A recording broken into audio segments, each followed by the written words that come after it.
To many who see them, the legacies of the ancients are beyond understanding. Strange creatures, exotic spirits, mysterious gods, architectural marvels. Researchers still debate their origin and meaning. They appear unearthly, alien, leading some to believe the knowledge of the ancients arrived from another world.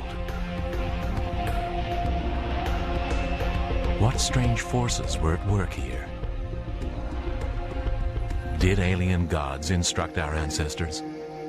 Or is there another explanation hidden in history? Other clues strewn through human antiquity, revealing the real ancient astronauts.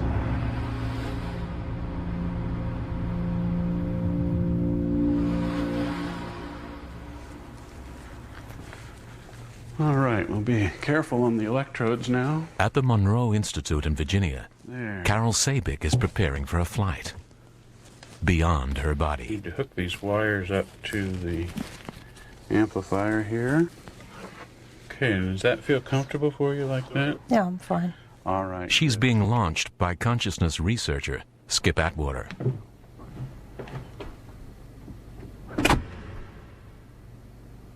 Okay, Carol, if you're ready now, I'm going to turn the lights out. And we're ready to begin.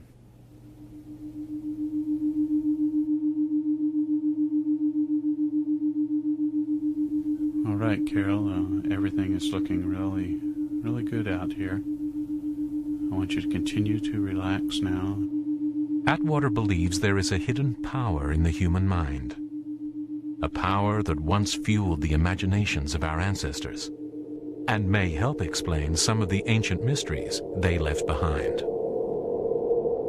As the centuries have rolled by, we've forgotten some of the ancient things that we could do as humans, some of the ways in which we had of knowing things and learning things, relaxing more and more. And when you're ready, go ahead and move on out.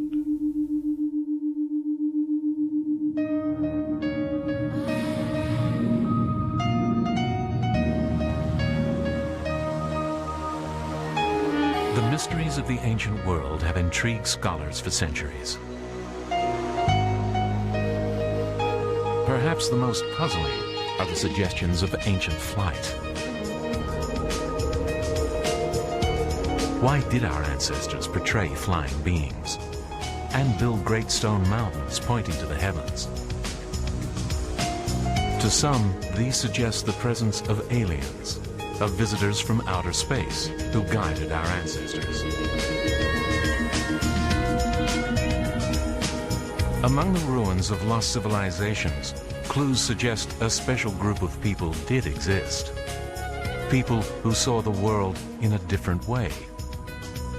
But these people were not aliens. They were shamans. When we use the word shaman, we're referring to a man or a woman, or a group of men or a group of women who are identified by their community in some way or another to help the community. And these individuals have the special talent to alter their consciousness, to regulate their awareness, so that they can obtain information that other members of their social group cannot access. In some ways, we might say that shamans were not only the first physicians, the first healers, the first storytellers, the first creative artists, but also the first scientists. The science of the shamans may be considered crude by today's standards, but it was no less important.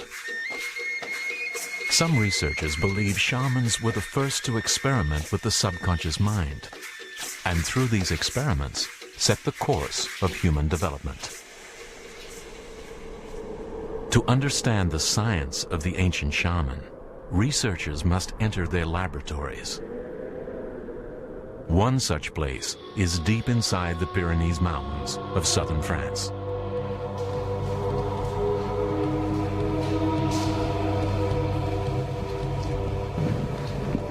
I think we'll probably find some paintings up there as well. I think this is the path through here. It's a long way. Yes, I think it's quite from the entrance. How far is it from the entrance now? 700 meters. 700 meters. Yeah. And these people did it without any lights at all? Well, hardly. Very small lights. The explorers who ventured into this underground realm some 14,000 years ago experimented with an extraordinary new skill: image making.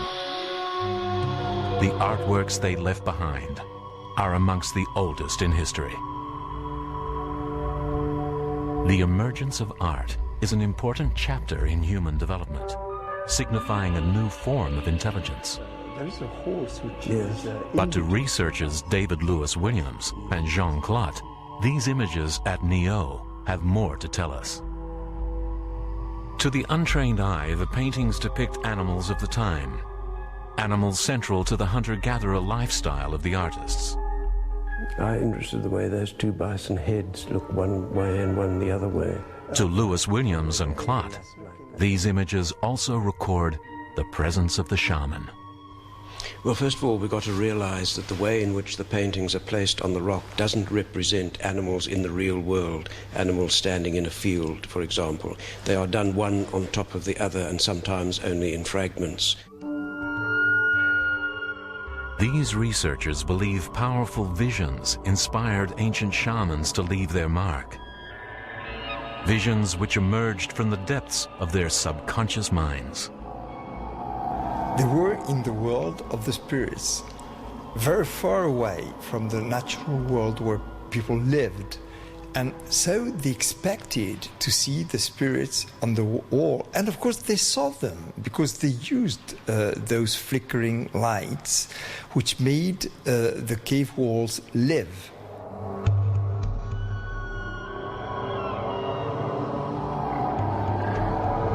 In one's spiritual vision, the rock itself begins to disappear and to melt. Then one sees one animal after the other, stretching back through an infinity of visions deep, deep into the spirit world. In an altered state of consciousness, he hears the animals and eventually sees the animals and eventually, in some instances, fixes those animals with paint and scratched lines on the wall of the cave, which is the membrane between him and the spirit world. Okay, let's go through here. These shamanic experiences could be considered humanity's first space program, an inner space program, made possible by the very nature of the cave. Clot and Lewis Williams say, in dark and isolated environments, the human brain is denied stimuli from the everyday world.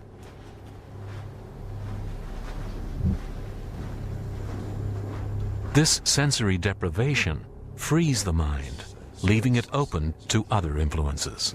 That's where the echoes come from. Oh, yeah. These big spaces up like that, I think. And they made the With sensory deprivation, even simple sounds can have a powerful effect on our consciousness. of the wall. Or maybe they knew the hollows caught the sound, so they put the paintings there too. Oh, quite possible. Sure.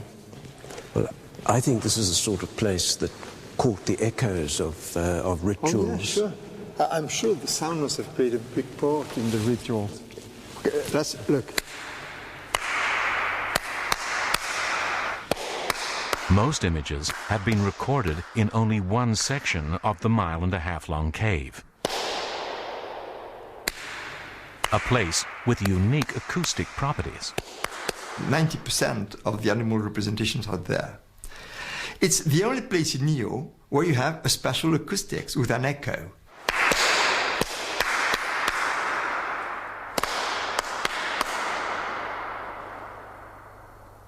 It does work. It was just incredible. The acoustics are incredible. So is it a coincidence that the place where they put most animal representations is the only place in a 2 miles in a 1.5 mile long cave where you've got that kind of acoustics. I don't think so.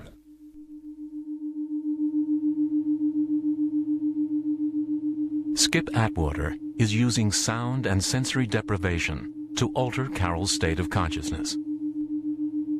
Inside the Monroe Institute's cave-like isolation chamber, she can see nothing, feel nothing. Her only external stimulus comes from tones in her headphones. And that sound is doing something remarkable. Just as 2 eyes give us binocular vision to calculate depth, our 2 ears allow us to calculate the direction and source of a sound, a capability vital to our ancestors' survival. Low-frequency sound coming from over here would arrive at this ear first, and then a slightly different out-of-phase signal arrive at this ear. And if we would turn our heads towards the source, this would equalize the phase difference. When manipulated, this survival mechanism can have another powerful effect. The tones in Carol's ears are slightly out of phase, but they can't be equalized by turning her head. As a result, Carol's brain combines the sounds into a third tone, created from the difference between the original tones. This phenomenon is called binaural beating, and it's modifying Carol's brainwaves. Our state of consciousness is linked to brainwave activity, which can be measured by electroencephalograph or EEG. Carol's EEG shows strong activity below 7 cycles per second, known as theta and delta waves. These frequencies are usually associated with dreams and sleep, but Atwater says Carol's state is better described as body asleep, mind awake. All those bright colors tell us we're getting lots of delta brain waves going on as she moves into her out-of-body experience. The states of allowing your mind to travel away from your body, or that has been characterized by some as an out-of-body experience of this consciousness movement, is one that's characterized by this slow wave delta. So using the word sleep isn't really appropriate in this case, because our minds are not asleep. Our minds are open and awake to experience.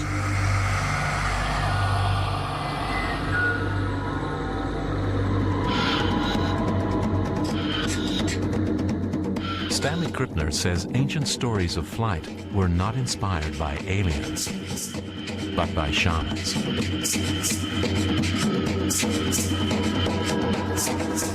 Experimenting with sensory deprivation, sound, and sometimes psychedelic plants, they learn to alter their states of consciousness, to propel them into otherworldly realms.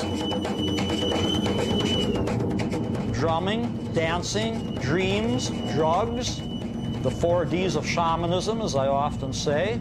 This produces very vivid mental imagery, visual imagery, but also auditory imagery. This becomes the material for songs, for marvelous paintings, for even architectural structures.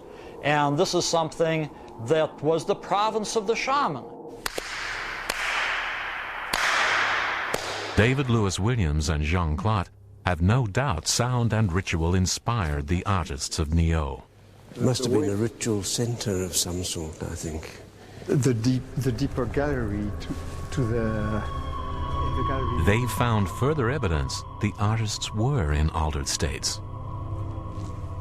So now we're coming to the dots. Strange geometric patterns on the cave walls. Concave, and people put paint on their fingers, and then they marked the rock like that. Similar patterns, known as entoptic images, are often reported by modern humans entering an altered state of consciousness. There are a limited number of geometric shapes that are wired into the human nervous system that appear in glowing forms within one's vision. Entheogenic images appear superimposed over normal vision and are thought to be generated in the visual cortex, the part of the brain where signals from the eyes are processed. Dots arranged in lines and grids, crosshatches and zigzags, appear in many of humanity's oldest artworks. Professor Lewis Williams believes many of these geometric images are a record of shamans, exploring the hidden depths of their minds. Another very important form is the vortex or the spiral, which represents almost throughout the world the tunnel or the entrance to the spirit world. So that going through the vortex, the shaman then comes out on the other side in a completely new spiritual realm.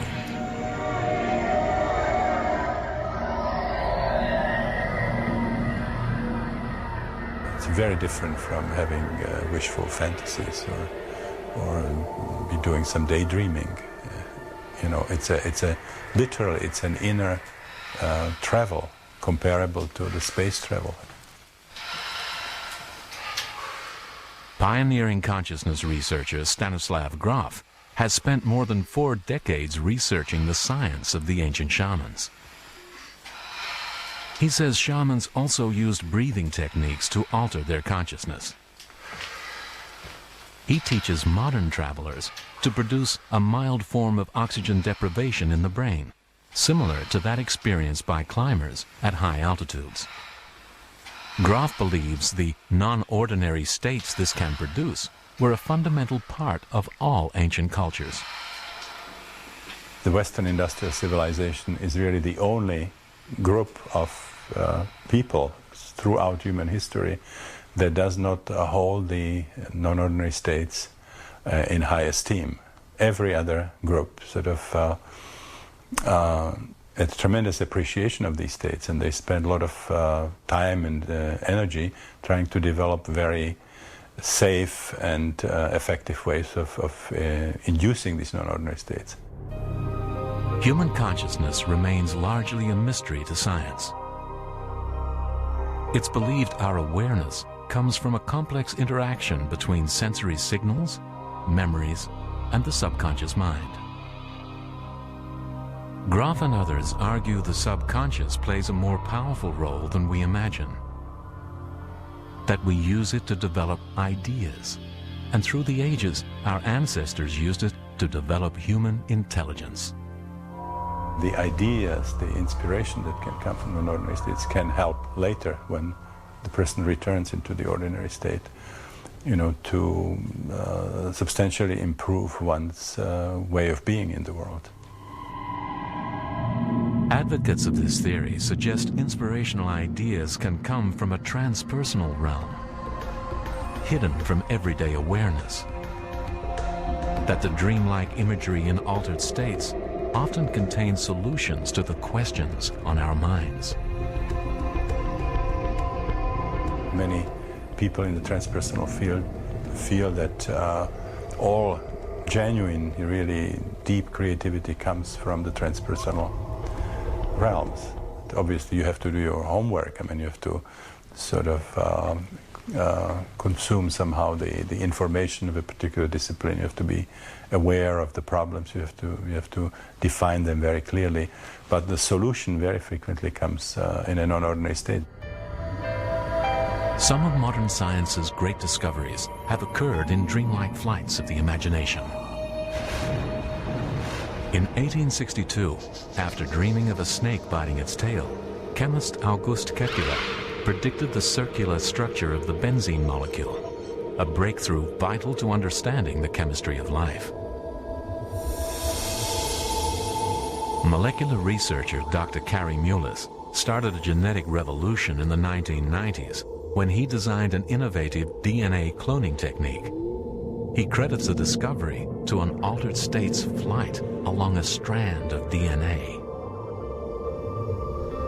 Even Albert Einstein claimed some of his theories, including the groundbreaking theory of relativity, came to him while he was in a twilight state.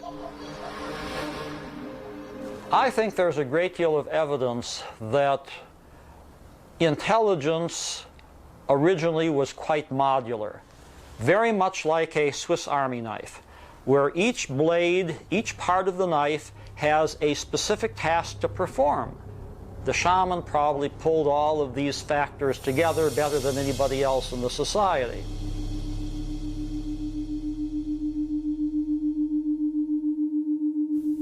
All right, Carol, come on back now. Come on back to the booth here in the lab. It's time to be ending the session. You've been gone quite a while now. Come on back. That's better. I can see that you're back now. Very good.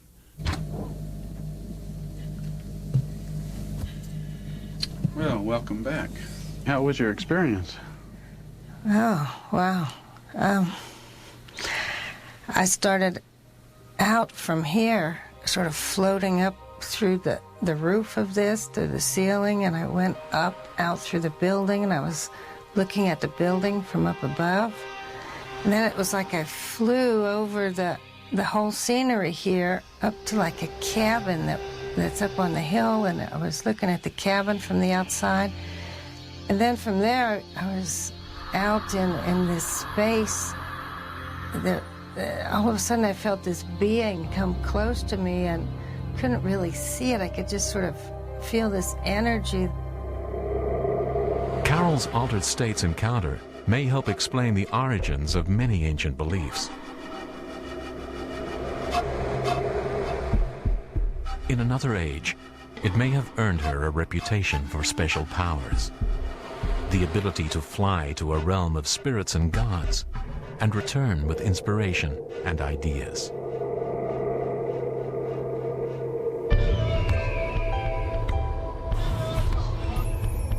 Flying dreams are sometimes associated with venturing to other realms and collecting information.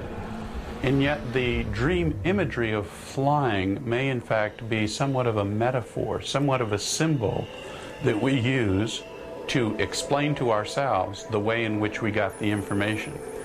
Now, this symbology may have been similarly placed in ancient times when people were seen to be dressed as birds. The mark of the Birdman can be found amongst the remains of many great ancient cultures, including one that heralds the birth of a new era in human history.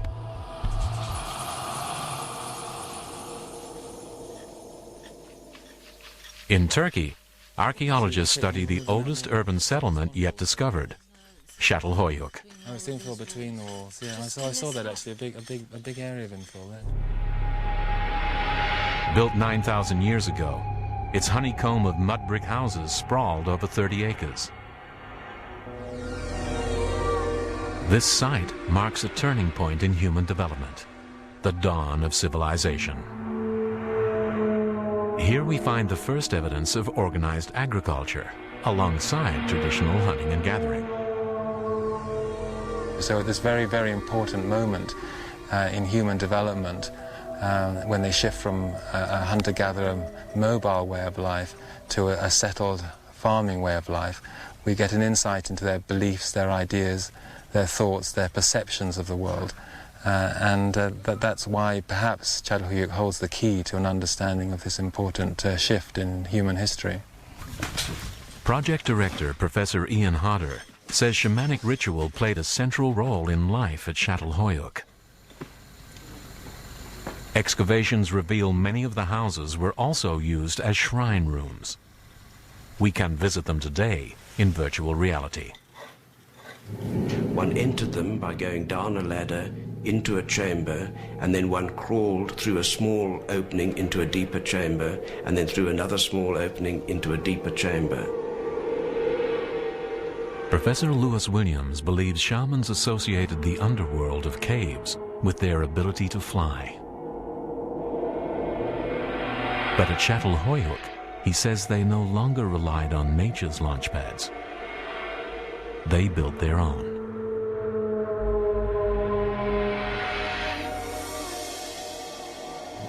And the fact that these, in some ways, replicated caves and entrances to the underworld is perhaps confirmed by the fact that the people who made them actually got stalagmites and stalactites from caves some distance away, carried them down to Çatalhöyük and took them into the deep parts of the cave. So they were making their own caves above the earth.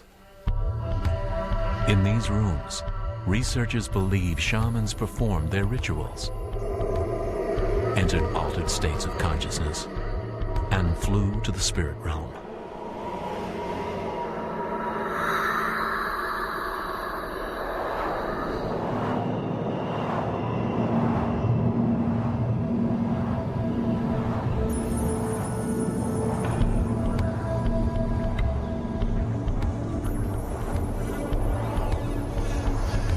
One of the beliefs to emerge from this culture was the concept of an afterlife. With permanent settlement and agriculture, the power of animal spirits diminished. They were gradually replaced with human spirits, the spirits of the dead. Now that animals were domesticated, they lost their mystique, and instead there was more of a reliance on ancestors from the spirit world for help. As the beliefs of the shamans changed, so would their altered states' experiences. They buried the dead under platforms within the houses, and to communicate with their spirits, shamans now journeyed to a different realm, a realm in the skies above. There is evidence that that humans may have been dressing up as vultures. In one of the paintings, the vulture figures seem to have human legs. Our interpretation of the art is that what it's telling us about is sort of a mythical process of relationship with the ancestors, perhaps through flight and through birds who take flesh and who go to a higher world. After experiencing the sensation of flight, shamans would describe it to their communities. Their extraordinary tales could explain how the afterlife became such a powerful belief in many ancient cultures, and the motivation behind some of the greatest architectural achievements of the ancient world.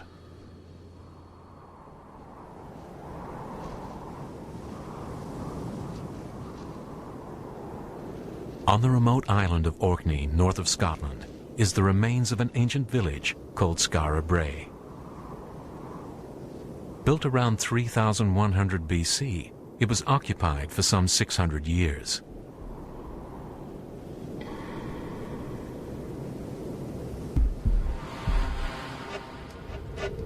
As at Çatalhöyük, it's thought shamans here believed they could commune with the dead.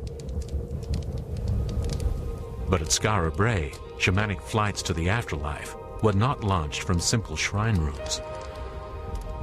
On ancient Orkney, the people used launch pads of unprecedented sophistication. This grave, known as Maes Howe, is one of the finest structures of prehistoric Europe.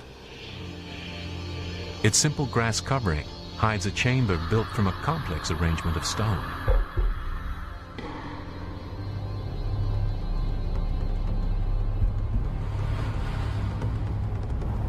Orkney shamans are thought to have come here to receive inspiration and knowledge from the dead. One extraordinary feature of this site you cannot see, you can only feel. Helmholtz resonance is the effect that you get when you blow across the neck of a bottle.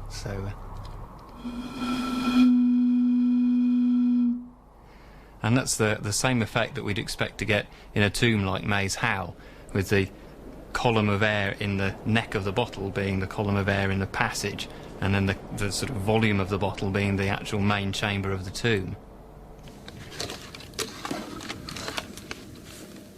Dave Keating and Aaron Watson from Reading University in England have come to measure the acoustic effects in Maes Howe. It's possible the Helmholtz resonance inside this passage grave could alter the consciousness of those within. and explain why ancient Europeans believed they could talk to the dead. Tests with the scale model suggest the sound frequencies produced here could be around 2 cycles per second, well below the audible range. Human hearing only goes down to around about 20 hertz, and at frequencies below that we tend to feel the sensation, you know, in the body cavities shake and things like that. And as the frequencies get lower, we become less and less aware of them. But it's been shown that they can still have a very profound effect on us, so we may not even be aware that they're there, and they're still affecting us. Okay, Aaron, I think what we'll try doing is if you just take the drum and give a good waft. Yeah. And then we can see what frequency the air... So near the entrance to the passage there? Yeah, just give me one good waft. By simply waving a drum, the Reading team set a pulse of air bouncing back and forth across the chamber. That's A lovely. resonant pulse of inaudible sound. So that shows us the resonant frequency of the whole tomb. Okay. Is this about 1.6 hertz? So by moving the air once, it's created this reaction that continues. That's right. I think probably what we want to try now is you at the entrance of the tunnel. To test their theory further, Keating and Watson introduced the repetitive sound of a drum, the instrument most likely used during rituals at the site. Okay, Aaron, I've got the DAT running so you can start drumming anytime you want. 2 drum beats per second, the same frequency at which the tomb resonates, produces a strong reading on their instruments. Not from the sound of the drum beat, but from the inaudible Helmholtz resonance. Here you can see the drum beats, but look in between. You can see this lovely Helmholtz resonance. Yeah. You see that? And that's the whole tomb just resonating away each time you kick it with the drum. You can really see that, can't you? Yeah. The actual sound pressure levels that we measured in Maze Howe, we had about 135 decibels. Now, if you sort of equate that to an audible frequency, that's a very, very loud sound, you know, equivalent to something like a jet engine, louder than a rock concert. Of course, you can't even hear it, but it's there at this extremely high level. Could this powerful resonance alter the brain waves of those in the chamber? Keating and Watson are about to find out. Wired to a portable EEG, David Keating assumes the role of the shaman.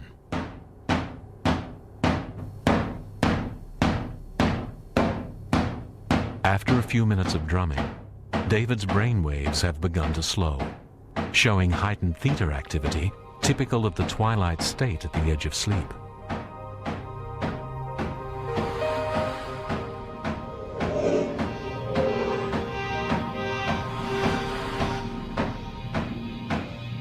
As the drumming continued for a while, I could feel as though my body was going asleep. Now, normally if you're dropping off, you kind of lose focus and concentration and come to suddenly as your head nods forward. But in this instance, I was aware of my head dropping forward slowly and snatching back again, as though I was an outside observer of my own body. Dave? How do you feel? I feel fine. It was odd. I could feel my body falling asleep, but my brain was still awake, still with it. You know? Right. The results at Maze Howe don't surprise consciousness researcher Skip Atwater. He believes over thousands of years, from the first caves to the elaborate tombs, shamans were refining the power of sound to send them on journeys beyond the body. That's why we see these very interesting slow beating instruments by the ancients, whether they be didgeridoos setting up a harmonic vibration, whether they be rhythmic drumming, or the raking of just shells across a rough surface in order to create a rhythmic sound in the lower frequency ranges. Atwater suggests altered states may be the key to solving the most debated ancient mystery of all time: the origins of the pyramids.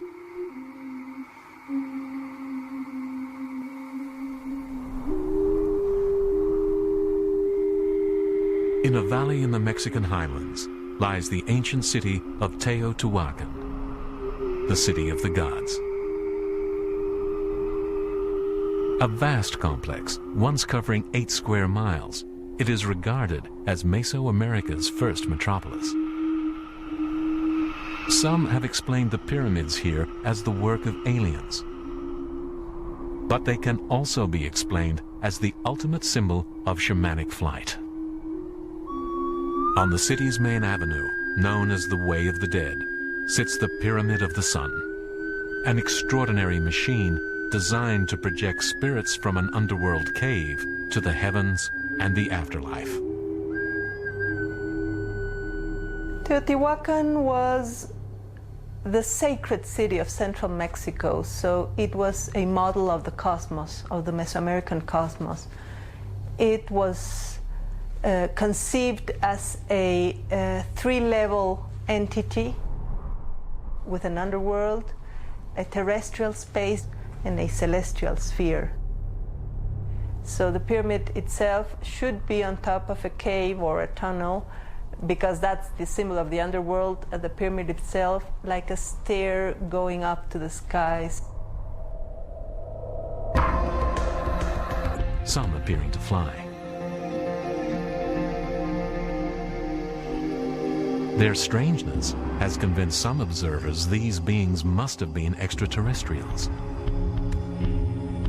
But could these figures be inspired by shamans as they performed rituals to enter altered states of consciousness?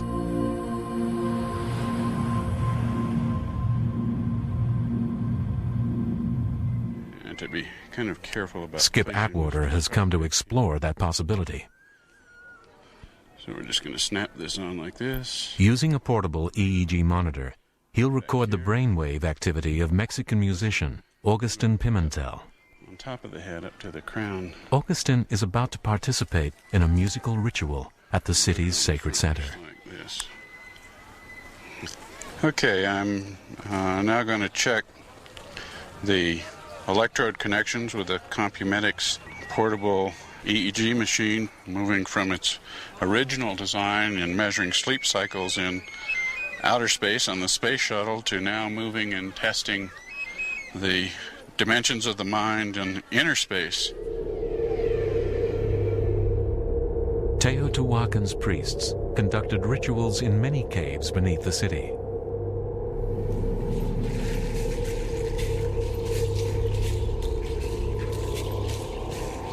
The most revered of all, the cave below the Pyramid of the Sun.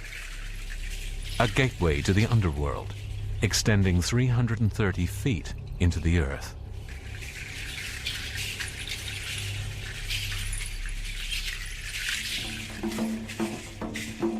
Augustin and his group Tribu will perform their sacred music using traditional instruments, many replicated from archaeological finds.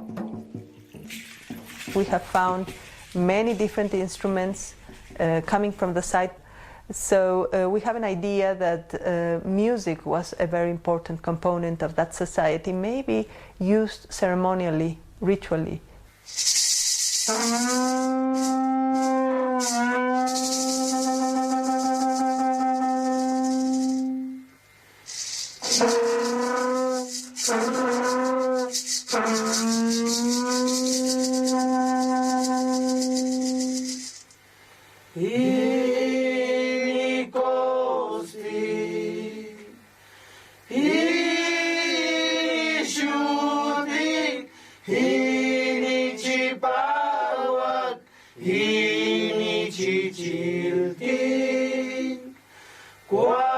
Deep beneath the Pyramid of the Sun, the cave reverberates with music for the first time in centuries.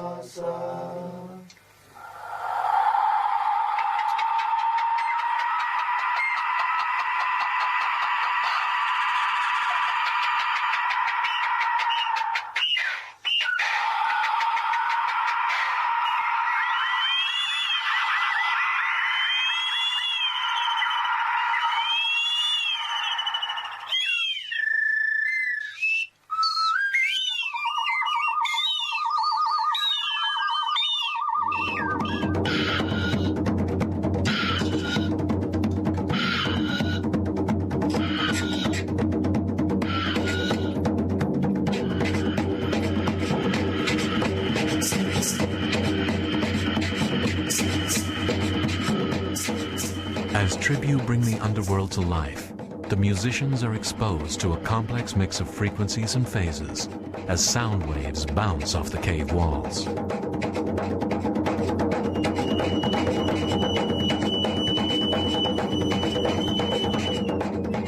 Augustine's EEG recordings should reveal what effect this may have on his state of consciousness. Within 20 minutes, that effect becomes clear. Atwater's instruments show Augustine entered a delta state. Notice here where there's absolutely no body movement artifact. It's as though this person is totally asleep here with this high amplitude delta brain waves going across here all the way to the end of the ceremony.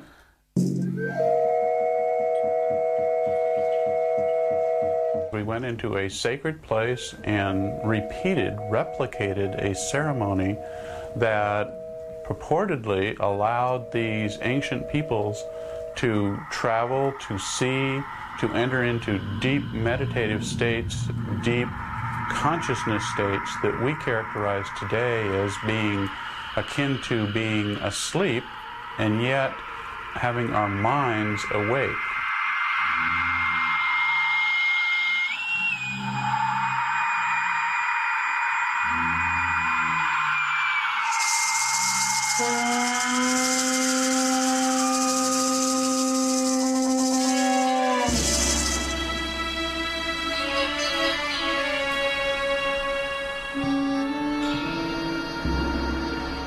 Separated from the Mexican pyramids by thousands of miles and thousands of years are the pyramids of Egypt.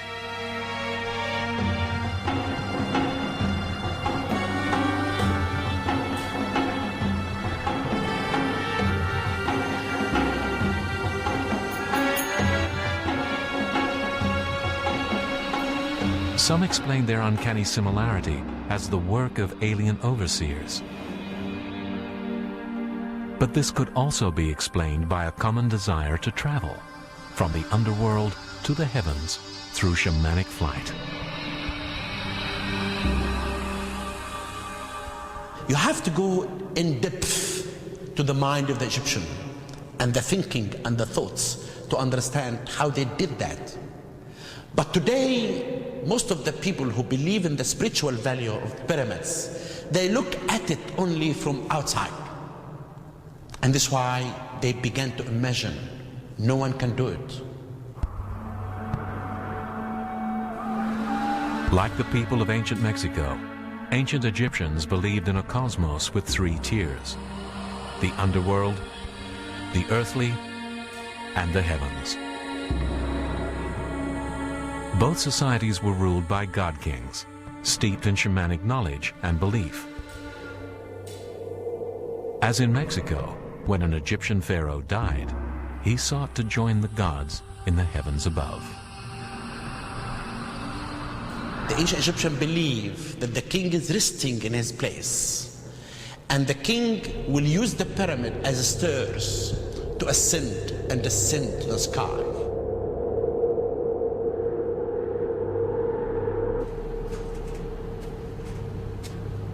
These stairways to the stars are marvels of engineering and design.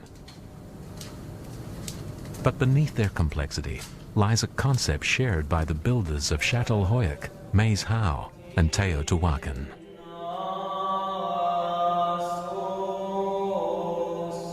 Deep within the pyramids of Giza, cave-like chambers were used to launch flights to the spirit world. Flights fueled by sound and ritual.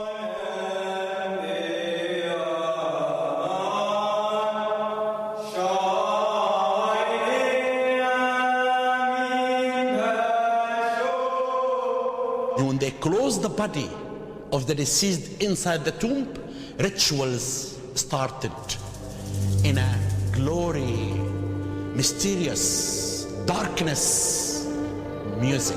This is ritual music, making the dancing boom, boom, beautiful. And this is what we call ritual dancing, to accompany the deceased in his funeral procession while they're taking his body. Could these sounds and ceremonies have been inspired by past journeys to inner space? Journeys into altered states where inspiration and wisdom were thought to be found. It could explain the motivation behind the most elaborate caves in human history and the symbols of flight associated with the pharaoh's journeys to the afterlife. The pyramid's secrets lie in their inspiration, an inspiration that seems to have started long before the rise of the great Egyptian powers, an inspiration shared by all ancient cultures as they explored the world of spirits and the afterlife. They were ordinary people like us.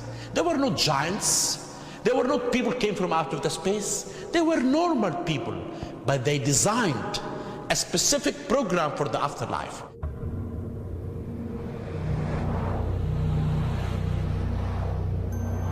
History shows our ancestors, from the first cave dwellers to the most sophisticated architects, gave preeminence to the spiritual world.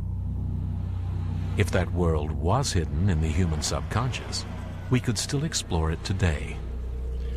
Skip Atwater believes we can, and that we have much to learn from the ancient science of the shaman. There is information elsewhere. There is information beyond the limitations of the physical body, beyond the limitations of our 5 physical senses. And it is our mind that gives us access to those things. It is our very own thoughts. It is the essence of us, the soul of us, that allows us to know these things.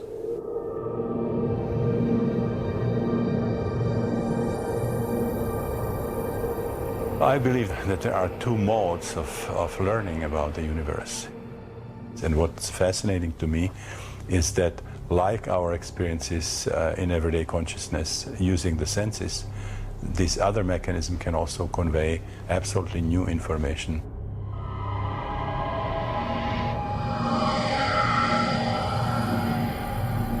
Now, as we move into technology and understand more about how the brain functions, we are remembering, bringing together again, the functions of the lower brain and the higher brain to make us a totally functioning human being, capable of perceiving in many different ways, capable of allowing our minds to extend beyond the realms of our physical bodies. The ancient shamans seem to have used their higher and lower brains with extraordinary impact on human development. They were first to turn their imagination into images, giving birth to art and writing. The importance of the appearance of imagery just cannot be overemphasized. It is one of those factors that changed human society forever. Genetic biological evolution reached its peak at a certain point in time, which was then manifested by the capacity for symbolic art and metaphorical storytelling. At that point, there was a shift. At that point, evolution became social rather than biological. For thousands of years, this social evolution was guided by the shamans. Wise men and women thought to have superhuman access to the spiritual realms. What we're talking about is evolution, and we are very fortunate that the shaman and the community had this respect for the information from the other worlds to help them survive in a world that was often hostile. Fusing knowledge of the physical world with their spirit world, they offered structure and meaning to dawning civilizations. Intelligent and innovative civilizations whose remarkable achievements intrigue us today. I'm very amused by people who say that the great pyramids of the world must have been transmitted by aliens from outer space. I think that this is very naive human beings had the intelligence back then to do these marvelous architectural works. 2, 1, and liftoff of Space Shuttle Atlantis. A modern astronaut's brain capacity is identical to that of an ancient shaman. For 40,000 years, the only evolutionary change to the human brain has been the ideas within. The more we discover the true nature of our minds, the more we may come to understand the ancients. Where once we saw alien gods, we may finally see the real ancient astronauts, our very own and very human ancestors. I've seen the pyramids of Mexico, I've seen the pyramids of Egypt, I've seen the caves of southern France, incredible works of art. For all we know, the aliens came to learn from us.